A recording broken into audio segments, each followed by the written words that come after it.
अस्सलाम वालेकुम रहमतुल्लाहि व बरकातुहू। इत्तेहाद न्यूज़ में आप सभी का खैर मकदम है।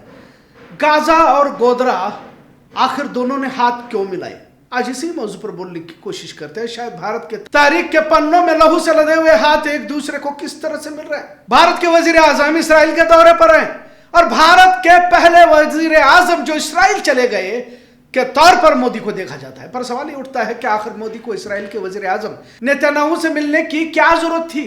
कौन सी मुश्किल घड़ी आ पड़ी थी? क्या सिर्फ भारत के अक्सरियत हिंदुओं को खुश करने के लिए ही ये सब किया जा रहा है, या फिर जब तक मोदी जिंदा है इख्तिदार में रहना चाहते हैं, फिर उसके लिए कुछ भी करना पड़े कर सकते हैं? बहरहाल दया कुछ तो गड़बड़ है, क्योंकि मोदी ना तो चीन के खिलाफ कुछ बोलने को तैयार है और ना ही इसराइल के और ना ही अमेरिका के।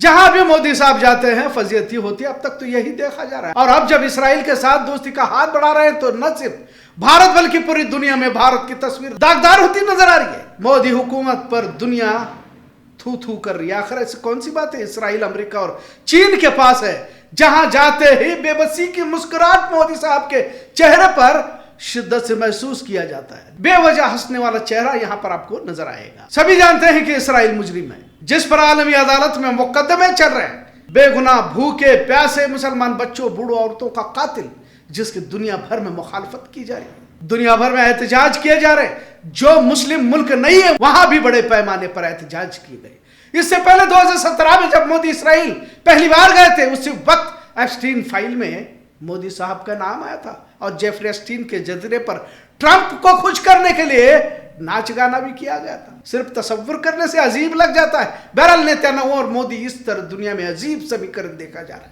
और इधर भारत के अंधभक्तों की सोच पर जितना भी अफसोस करे कम है। इन्हें करना क्या है यही इनके समझ से बाहर है। आरएसएस कभी हिटलर की हिमायती हुआ करती थी और अब मोदी जो इन्हीं की विचारधारा से आज हिटलर ने जिनका कत्ल किया था उन्हीं यहूदियों के साथ खड़ा नजर आ रहा है।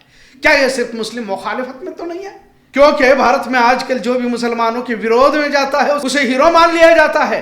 ट्रंप के लिए तो हवन यज्ञ किए जा रहे थे, मोदी ने तो अब की बार मोदी सरकार के नारे लगाए थे। लेकिन हमेशा की तरह मोदी के विरोध में ही बयानबाजी करते हुए ट्रंप को देखा गया। भारत को हिकारत की नजर से देखा जाता है। अब जब फिर दोस्ताना परवान चढ़ रहा है तो सोलर पर 126% टैरिफ लगाकर मोदी को ट्रंप ने फिर चौंका दिया। खैर लाखों मुसलमानों का कातिल जिससे पूरी दुनिया नफरत करती है, ऐसे शख्स के करीब मोदी का जाना आखिर ये रिश्ता क्या कहलाता है? तो इस सिर्फ मुस्लिम दुश्मनी के पस मंजर में ही ना देखा जाए, क्योंकि कुछ तो इसमें दबा हुआ है। तभी तो हर जगह पर घुटने टेके मोदी हर चीन हो, इसराइल हो या फिर अमेरिका के पास जाते हुए नजर आते हैं। इसराइल हमेशा फलस्तीन के विरोध में है, जबकि खुद इसराइल गैर कानूनी तौर पर फलस्तीनियों की जमीन पर कब्जा कर बैठा और इसकी मुखालफत नेहरू गांधी से लेकर अटल बिहारी वाजपेयी तक सब करते आए हैं। अब अगर वजीर आजम मोदी का सियासी सफर भी देखा जाए तो बहुत साफ सुथरा नहीं है। इनके भी खून बेगुनाह मुसलमानों से रंगे हुए इस तरह से कहा जाता है। मोदी को आलमी मीडिया ने तो मुस्लिम विरोधी और हिंदुत्व से मुतासिर कहा गया है। प्यू रिसर्च रिपोर्ट ने तो कई बार बताया कि मुसलमानों का यहां पर जीना दुश्वार हो चुका है, क्योंकि आए दिन मुसलमानों पर भारत में जो जुल्म हो रहा है, कहीं तो नेतन्याहू की सोच और फिक्र से ही मुतासिर मोदी को देखा जा सकता है। अब एप्स्टीन फाइल के बाद वजीर आजम मोदी कुछ अलग सियासी चालाकी आलमी सतह पर खेलने की कोशिश कर रहे हैं। वैसे तो जहां भी विदेश दौरे पर मोदी गए हैं वहां सिर्फ गले पड़ने की ही तस्वीर देखने को मिली है।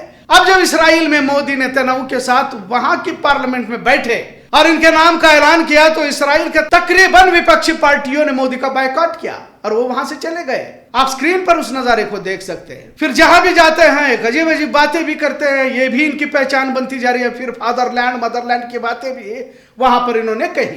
कुछ बयानात भी मोदी ने ऐसे किए हैं जिसका असर गलत ही हो रहा है। बांग्लादेश जाते हैं तो बांग्लादेश की आजादी की खातिर जेल में जाने की बात करते हैं, बचपन में रोबोट बनाने की, गटर से गैस निकालना, रडार, कैनवास शूज, और फिर इनका यह बयान भी काफी मशहूर हुआ था। सिर्फ एक जुमला सुन लीजिए। अंगेन घात्रम नयने वक्त्रम न्यायेन राज्यम लवणेन भोज्यम। मतलब प्राइम मिनिस्टर से ज्यादा आलमी सतह पर जोकर की इमेज बनती जा रही। भारत देश के प्रधानमंत्री अपनी गरिमा को बचाए रखना चाहिए।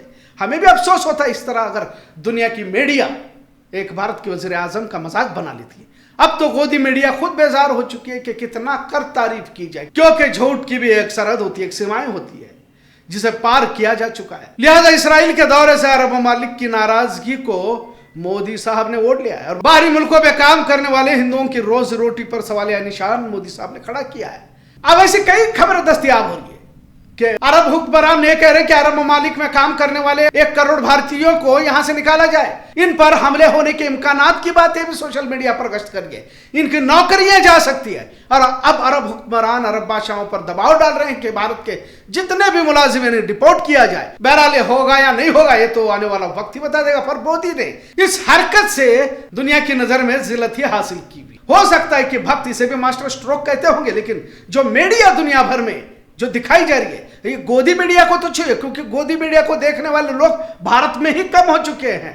उनसे 10 या 100 गुना लोग अब यूट्यूबर्स को देखा जा रहा है। दुनिया भर में नेतन्याहू पर पाबंदी लगाकर सजा का मुतालबा किया जा रहा है। कुछ मीडिया वालों ने गाजा का कातिल से गोदरा का कातिल जा मिला की सुर्खियां लगा रहे। वाज़ह है कि भारत में हुई मुसलमानों की नस्ल कुशी, जिसमें हुकूमत में मोदी ही उस वक्त गुजरात के वजीर आला थे, तब तहलका के स्टिंग ऑपरेशन में वजीर आला मोदी की हिमायत में मुसलमानों की नस्ल कुशी की बातें कहते हुए वीडियो काफी वायरल हुए और इल्जाम भी मोदी पर लगे थे।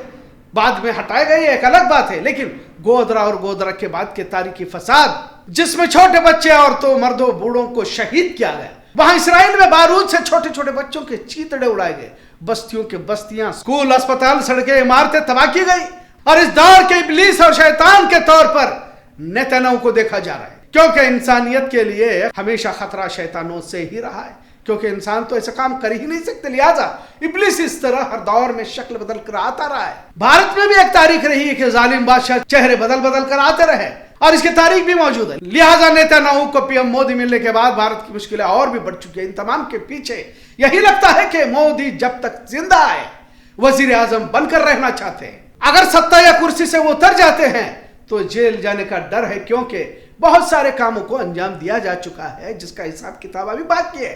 खुद भाजपा के ही लोग मोदी विरोधी बने हुए हैं। आपने अक्सर तो सुब्रमण्यम स्वामी का बयान भी देखा होगा। कोशिश यही की जा रही है कि भारत के मुसलमानों पर जुल्म बरकरार रखा जाए, इन्हें डर खौफ के माहौल में रखा जाए ताकि भारत का अक्सरियत हिंदू दूसरे सवाल न करे।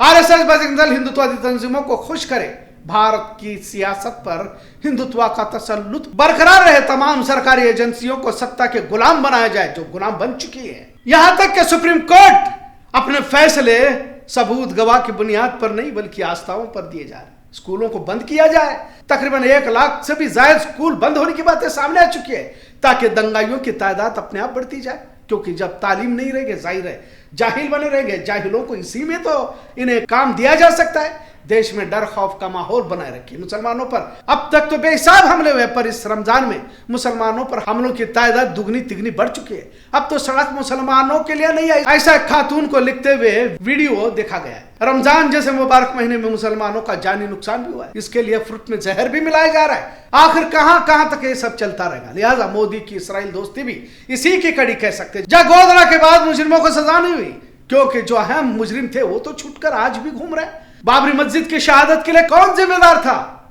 अब तक तो मुजरिमों की शनाख्त भी नहीं हो सकी। 3 तलाक, एक्सा सिविल कोड, अब तो तकरीबन रियासतों से मुसलमानों का रिजर्वेशन खत्म किया जा रहा है। इससे यही साबित होता है कि गाजा की तरफ भारत की सिमत को ले जाया जा रहा है। भारत के पिछले जितनी भी हुकूमतें थी, यानी कि तकरीबन 15 के करीब वजीर आजम बने हुए, लेकिन मोदी ने एक समाज के खिलाफ शिद्दत इख्तियार की हुई है। अब नतीजे का मोड़ की तरफ देश चलता हुआ देखा जा रहा है, क्योंकि दुनिया भर में जो भी एतराजात दर्ज करे, लेकिन भारत का मुस्तकबिल अब लहू से भरा हुआ नजर आ रहा है, क्योंकि गोदरा और गाजा ने हाथ मिला लिया। इतना जरूर। आज का मौजू कैसा लगा इस पर जरूर कमेंट करें। इत्तेहाद देखने के लिए शुक्रिया। अल्लाह हाफिज।